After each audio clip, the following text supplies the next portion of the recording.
You have to remember, 81 whoa, that was their greatest ever team. That was my first Ryder Cup, and it was just an annihilation. You know, to come from that to getting within a point was a huge jump. But we just brought in Europe. We brought in Europe in 79. 81 was the first time with the Europeans in the team. So it took a little time for that to blend in, the team to gel.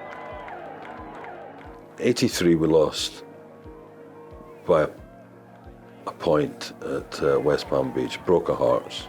Broke our hearts. We all swore that Sunday night, we will be coming back. We will come back and we will beat them in 85. We will beat them in 85. Sam with the sand iron. Yes.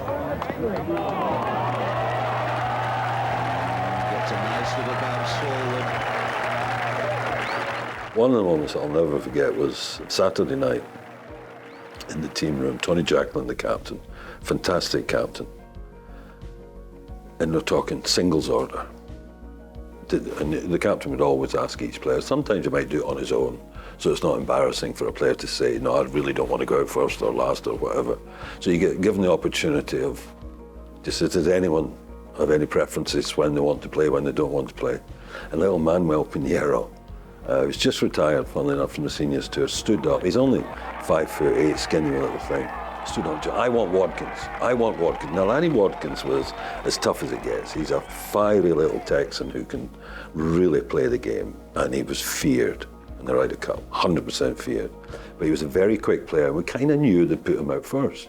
So we all looked at each other, yes, give him bloody Watkins, definitely put him out first, go on. And Tony put him out first. They drug him out that night. He's got Watkins, first out. And he now can beat him 3-1.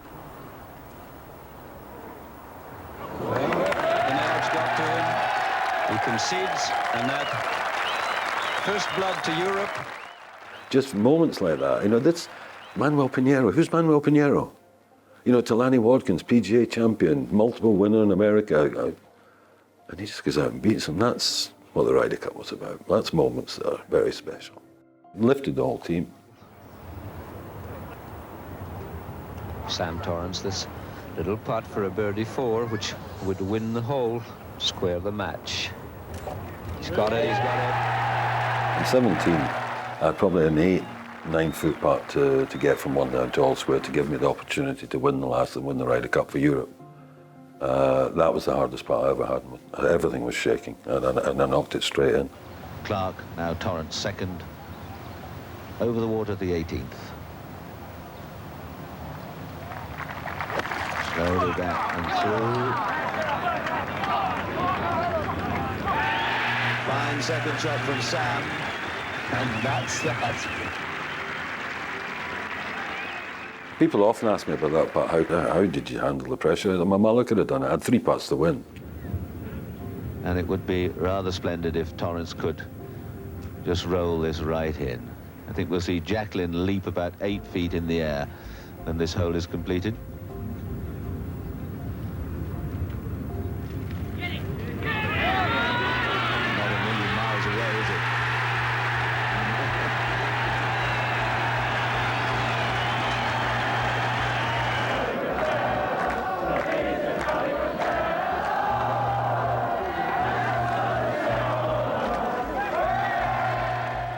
First time we'd beaten them in America, 87, Muirfield Village. To beat them in America on a course that Jack built, the greatest golfer that ever lived, and he's captain, that was very, very special. And the golf that was played that week, and the partnerships, it was the first time with Seve and Ollie, Lyle and Langer, Woosnam and Faldo, and they played the golf. You'd never seen the likes of.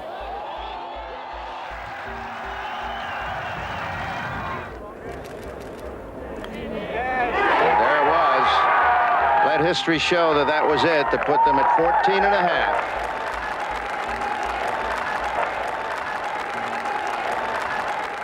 There's no other atmosphere like the Ryder Cup. You ask any player that's ever played in the Ryder Cup, he'd tell you it's different to anything you'll ever do.